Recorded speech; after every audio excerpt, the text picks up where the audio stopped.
Hello everyone, welcome back into the studio for more on drawing. This is the fourth and final part of our series on drawing the skull. Today is mostly going to be about refining the line drawing, adding value, and a little bit of rendering. If you're interested in seeing more and learning more, hop over to my Patreon page, and there's a link in the description below the video. Let's get into it. When doing this step, darkening the shadow edge further, you can begin to pay more close attention to the variety that exists within the shadow edge itself.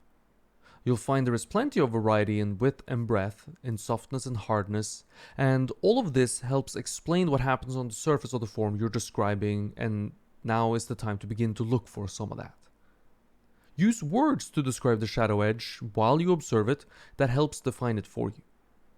Ask yourself if it's soft or hard, wide or narrow, or perhaps darker or lighter in some areas. Now we're going to get into some controversial stuff, perhaps. Well, not really. But the paper stump is a tool that I do enjoy, and some people seem to think that it's somewhat bad to use, but it does have historical precedence, and I think anyone who doesn't show up with a preconceived notion about how to do something is going to be okay with the paper stump. So what am I using the paper stump for? I'm using it to even out the value that I applied inside the shadows with my pencil. The stump sort of drags and pushes the graphite around and pushes it deeper into the paper, creating a more even value, and as we spoke about before, an even value appears darker than an uneven value. At the same time, there is graphite on the paper stump, so that adds a bit of value as well. Here is the before and after of using the stump, and you can see the massive value difference within the shadows. Using the stump helps me get the values even darker and more even without needing to go darker with pencils, with softer leads.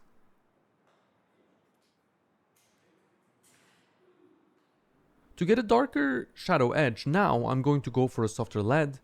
It's not really lead, it's graphite pencils of course, but for some reason we're still calling it lead. It's still stuck around. Most of the drawing up until now has been done with the 2H pencil and a slight variations in the pressure applied and the sharpness of the lines. But now we're moving on to an HB pencil, which is softer and will therefore be a little bit darker. Relying only on pressure will not be enough at some point, and relying too much on pressure to create darker values may actually damage the paper, make it harder to erase, or accentuate the reflective properties of graphite, giving us a drawing with a ton of what we call graphite shine, which nobody wants. And the best way to avoid graphite shine is not to rely on pressure for value, but to rely on pencil grade. I do try to leave some openings in the shadow edge, like a little hole here and there where the lines are not connecting all the way. This gives the drawing a bit more of an open and airy feel, while at the same time differentiate further the difference in language, line language, between the shadow edge and the lines describing form boundaries or outlines. Drawing is language, right? So this means we're looking to tell the viewer something, so coming up with ways to describe things that are different from each other with slightly different lines will help make a drawing that's vibrant and alive and communicates well to the viewer, and a drawing that's a lot more fun to look at and a little bit less mechanical, if you will, in its appearance. I will admit that I draw rather mechanically, frankly, and this is an even further extension of that, since we're trying to be super thorough. But it could have been even worse and more mechanical if not for some of these organic touches that spice things up a bit. I have a mechanical pencil, that's the yellow pencil that you see me using every now and then. It's a 0.3mm lead, so it's super thin, super sharp, and lets me get tons of control over the lines that I lay down. In places where I'd like a bit more focus and sharpness and control during application, I'll reach for this mechanical pencil. As the shadow edge gets darker, we can follow after with some more and darker values applied within the shadows. To maintain the relationship between the two, as we've discussed, we must first do the shadow edge, then the shadow value. Now we can apply value within the shadows using the HB pencil, which will make the value darker instantly. Try to keep things unified and the same as you keep adding the value, even though everything becomes darker. The appearance of a value shape is going to depend somewhat on the evenness of the value itself. So getting a darker value isn't all about going darker, but also about creating a more even field of value. Together, they'll take the value much further than on their own, and this helps us since graphite isn't exactly known for its nice, rich, dark values.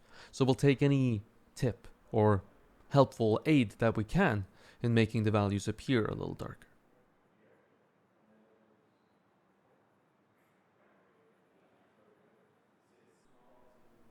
Now we're getting into line weight a little bit.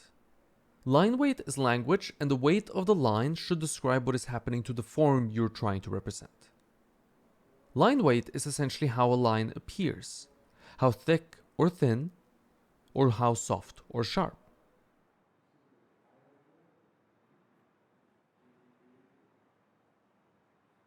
If line is language, a different kind of line is meant to say something different.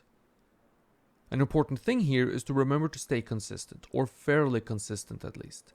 So if the form is doing the same thing in two places, the line used should be similar in both places. This way our language stays consistent. A typical one that's used a lot in figure drawing is a heavier line weight towards the bottom of a form, like this. This plays nicely along with the notion that form captures more light towards the top compared to towards the bottom, when they're lit from above, that is. Here, the darker and sharper lines are meant to signal overlap or hard bones, not as much form turning away from the light, and this works great as well. Applying logic to line comes from thinking, of course. Thinking carefully about what we're after saying. Here in the nose, this line is meant to say form boundary, which is essentially a sharp edge. And here at the brow ridge, above it, is a place where we're trying to say softer form edge as the eye socket turns slowly away from the light. This type of subtle difference, when applied universally throughout the drawing and consistently throughout the drawing, is going to help play a role in creating the effect of 3 dimensions taking place. What are halftones? Halftones are the values that exist within the light shape between the lightest light, or the highlight, and the shadow edge. They're darker values inside the light shape, if you will. A very important thing to keep in mind here is that we never want the values within the light shape to compete with the values inside the shadow shapes. This means all the values within the light shape should be lighter than the values within the shadow shape. Straying from this is going to cause visual confusion, and your picture will start to look flat and muddy as the logic of form is defied by the values you've applied. We need therefore a certain darkness, a certain value inside the shadow before there is room on the value scale to add in halftones within the light shape. If we're attempting to follow the piece of advice I gave earlier in the video about making sure that the values stay with a decent relationship to each other throughout the drawing process, if we're trying to accomplish this goal, then we can't add halftone into our drawing until the shadows are dark enough for there to be space on the value range to do so. We're not going to lay down large fields of value here to represent halftones. Instead, we're going to use something we call notional hatching.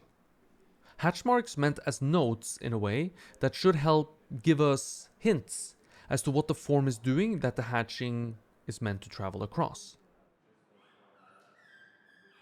You'll see that some of these first hatch marks travel with the form that I'm attempting to explain, and this differs from the way that the shadow is laid down, as the shadow is a large flat field of value and the pencil moves in the same direction every time, or in a straight line at least. The hatch marks for the forms in the light shape are dealt with by hatching in the direction that the form travels. In some ways, this is the first step in adding these forms, as later hatch marks would likely travel across the forms as well. We would need both, but in order to fully render a drawing like this, we need to dedicate a lot of time, especially if we're going to be hatching. These first steps sets us up for what could come if we were to spend more time on this drawing, which of course I won't, but I want to mention these things so that you can spend more time if you want to, and of course know what to do when doing so.